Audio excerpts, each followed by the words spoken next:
Hola, mi nombre es Samuel Ernesto Cáceres, estudiante de la carrera de matemáticas de licenciatura en enseñanza de la matemática de la Universidad de El Salvador,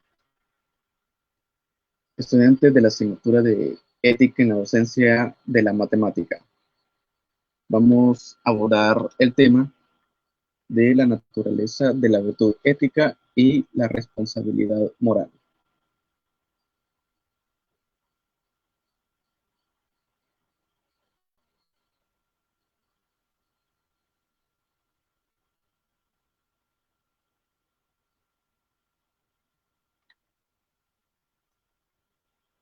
Bueno, primeramente vamos a abordar el tema, la naturaleza de la virtud ética y la responsabilidad moral. Vamos a partir este tema en dos partes. La primera parte será la naturaleza de la virtud ética. Primero vamos a definir qué es virtud.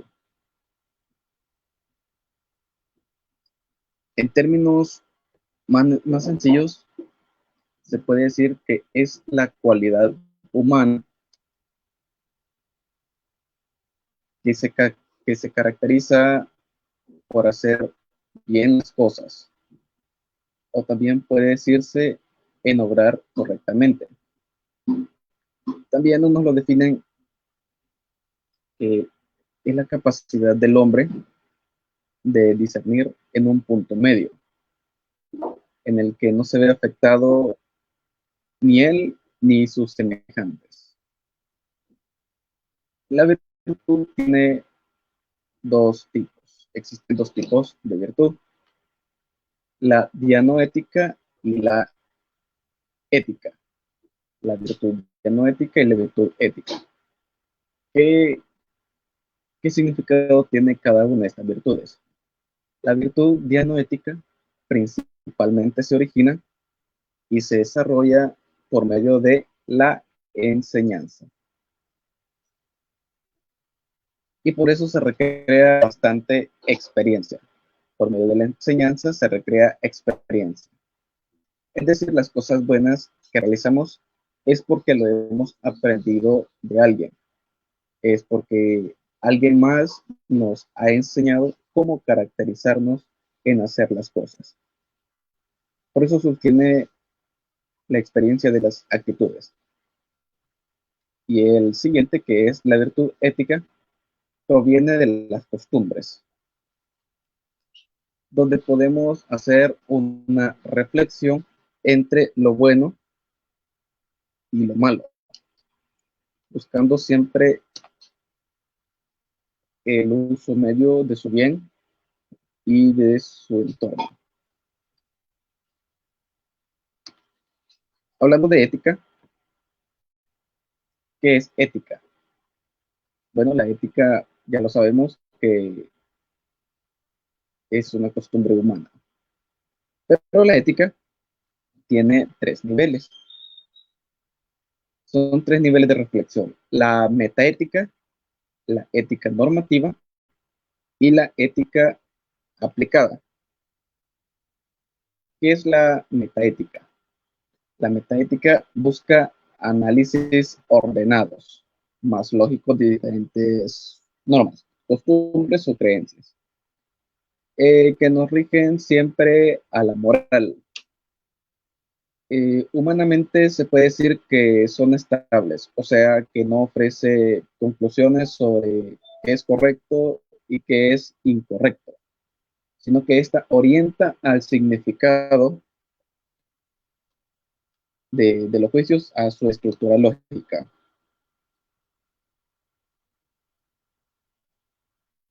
La siguiente ética describe un sistema de normas, la ética normativa, que como humanos debemos cumplir.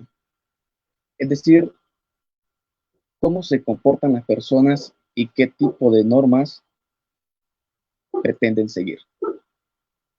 Y por último, la ética aplicada. Este establece sistema de normas de las consecuencias y las toma de decisiones conflictivas. Es decir, señala a las personas lo bueno y lo malo de las acciones. Bueno, que cada persona puede considerar si es adecuada ante su entorno social.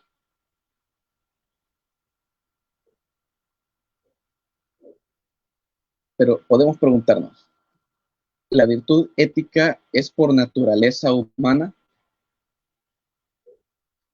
De hecho, resulta claro que ninguna de nuestras virtudes éticas se produce en nosotros por naturaleza, por, porque ninguna cosa existe por naturaleza, sino que se modifica por costumbre. Entonces, nuestra virtud ética no es por naturaleza. Entonces viene la siguiente interrogante. ¿Cómo adquirimos nuestras virtudes? Las virtudes las adquirimos realizando nuestras actividades cotidianas, como por ejemplo para ser constructores tenemos que construir casas. Si queremos ser guitarristas, tenemos que tocar la guitarra. Si queremos ser cocineros, tenemos que cocinar. Si queremos ser profesores, tenemos que enseñar. Y así muchas cosas de lo que queremos hacer. Pero al momento de realizar estas actividades, nos damos cuenta que no solo existen las que ejercen bien estas actividades,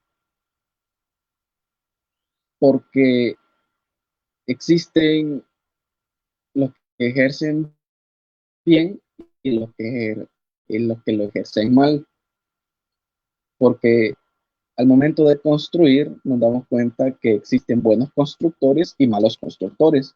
Al momento de tocar la guitarra nos damos cuenta que existen buenos guitarristas y malos guitarristas.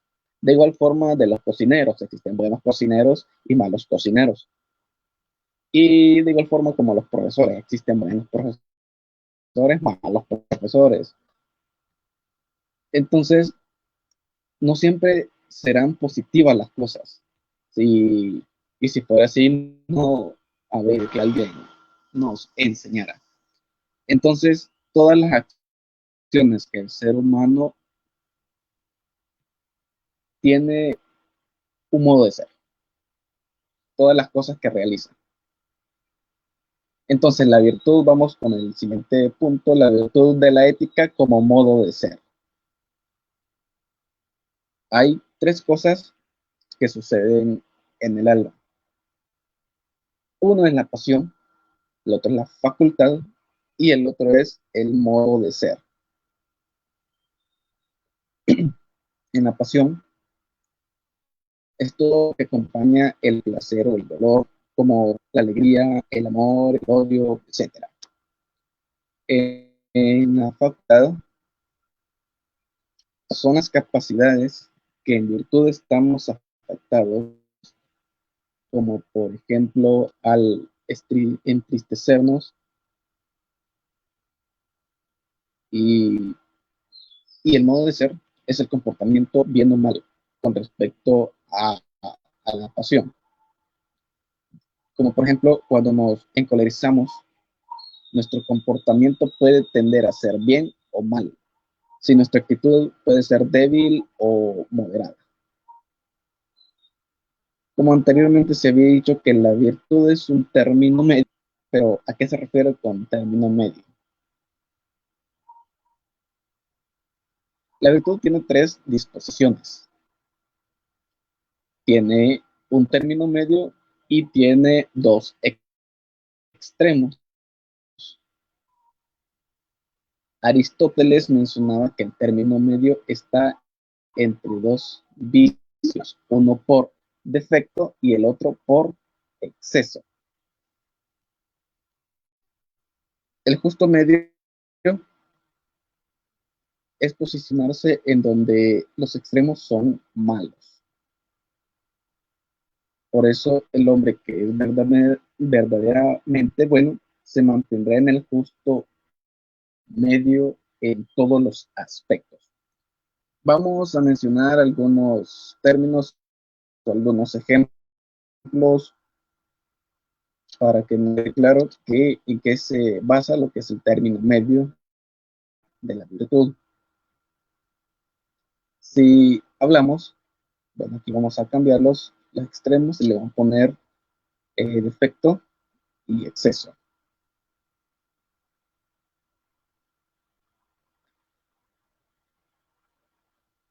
Bueno, si hablamos de la moderación, la insensibilidad humana sería el defecto, la moderación sería el término medio y en el exceso sería el desenfreno. Otro término, vamos a ver si se trata de tener valor, sería que estaría en el término medio.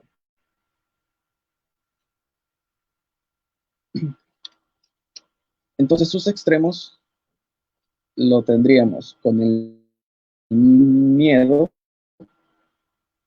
y la osadía. O, o bien podemos decir la osadía, lo podemos mencionar como un atrevimiento. Ahora, si hablamos de dinero, la generosidad estaría en el término medio. Por lo que esos extremos, en término popular, por defecto estaría la tacañería y por exceso estaría la prodigalidad. O sea, es malgastar el dinero. Otro claro ejemplo es que una persona pacífica, que está en término medio, lo que sus extremos, por defecto, estaría una persona apática. La persona que está en el extremo, el exceso, sería una persona impulsiva. Hay algo bien importante en lo que decimos desapercibido, que es lo bueno, que es lo malo. Por ejemplo, en lo malo no hay un término medio. Por ejemplo, cuando mentimos, no existe lo que mentir, ya sea poco o mucho, por naturaleza ya es malo. Entonces la virtud es acertar los actos, pero sin pasarse de raya, como para ser considerado un exceso o un defecto. Todo esto nos lleva al comportamiento moral humano o la responsabilidad moral. Entonces vamos a la siguiente etapa, que es la responsabilidad moral. Primero vamos a definir qué es la moral. La moral son valores, ideales y normas de conducta que rigen la conducta del hombre en la sociedad. Esta se rige en normas concretas. Esta establece las reglas efectivas de la conducta. Se centra en el carácter no natural de la conducta que viene marcado por la cultura. También se puede definir que es la reflexión por un sentido de obligación que es impuesta desde fuera. Bueno, que hablamos también sobre la cultura, se parece, es algo distinto, pero sí, ¿en qué se asemeja? Se asemeja en que las acciones de conducta son adquiridas por hábitos y por costumbres.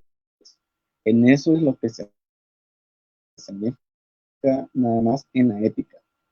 La moral lleva al ser humano a cometer actos morales, que son los comportamientos que definen qué es lo bueno y qué es lo malo.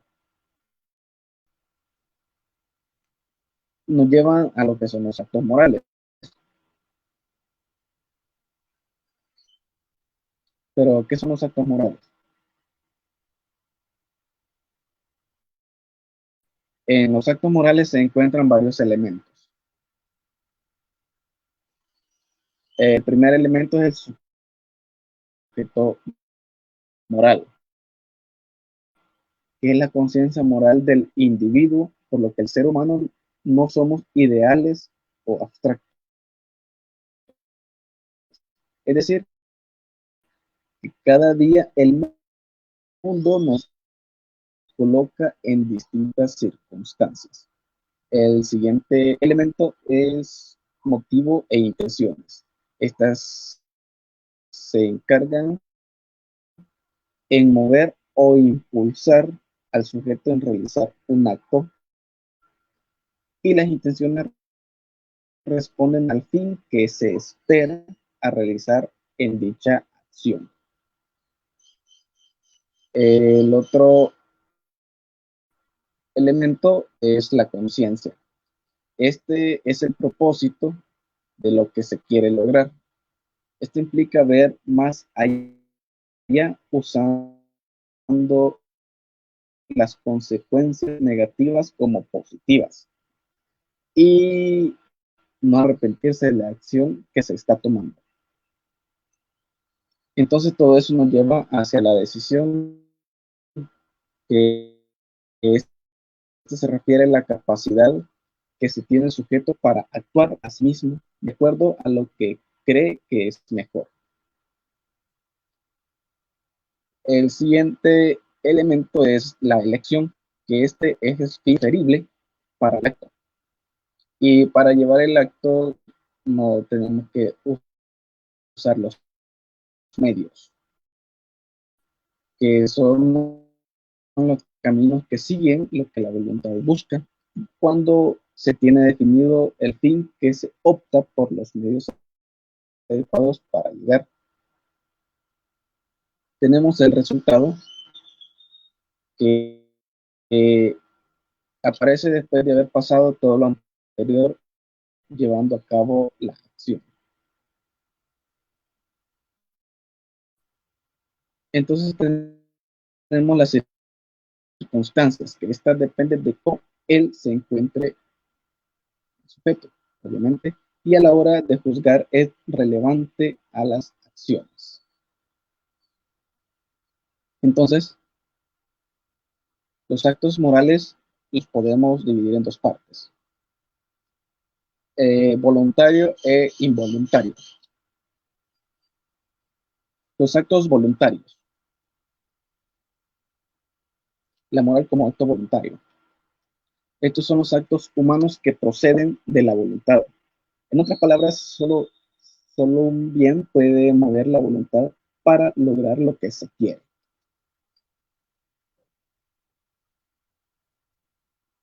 Además, es un acto en el que las personas saben lo que hacen y lo que quieren. Vamos a poner dos casos. El primer caso, vamos a poner a un joven que va ganando su bachillerato y vienen sus papás y le preguntan qué es lo que quiere estudiar en la universidad o qué carrera quiere estudiar. Viene el joven sin pensarlo, sin dudarlo, les dice que quiere estudiar ingeniería en sistemas. Hasta ahí vamos a ver el primer caso. El segundo caso, vamos a poner a un niño que va acompañando a su mamá al mercado. Y pasan en el puesto de frutas. Viene el niño, de repente le dice a su mamá que quiere una manzana. Ahí vamos a dejar el segundo caso. Bien, en el primer caso, vamos a definir estos casos. El primer caso, el joven decide inclinarse por esa carrera porque anteriormente investigó las ventajas y desventajas de, de lo que tiene esa carrera. Entonces, el joven obtuvo una percepción intelectual, lo que voluntariamente decide estudiar esa carrera. En el segundo caso, el niño no es que tuviera conocimiento sobre la manzana, sino que deseó la manzana porque abrió su apetito al momento de pasar por el pasillo de la fruta. Entonces, se trata también de un deseo.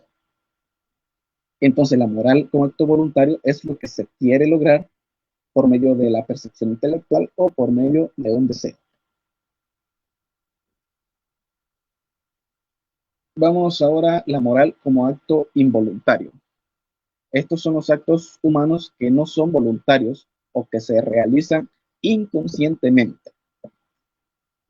Estas no se notan, pero dañan a otras personas porque las hacemos inconscientemente. Por ejemplo, en una operación quirúrgica, el enfermo muere, aunque la cirugía fue realizada correctamente. Pero lo que no hubo fue acción de matarlo, porque el médico siempre tuvo la voluntad en que viviera, pero inconscientemente pasó algo y lamentablemente el enfermo murió. Entonces son actos involuntarios. Ahora, ¿el ser humano tiene responsabilidad moral? Se puede decir que todo ser humano aspira en hacer el bien, pero no tiene límite de su imaginación, sino que según cada carácter de cada persona cumple con su fin o le parece su finalidad. Si esto es cierto, cada uno es causante de ser por su imaginación, y no de ser así, nadie es causante del mal, sino que lo hace por ignorancia, pensando que actuando así logrará o alcanzará algo mejor.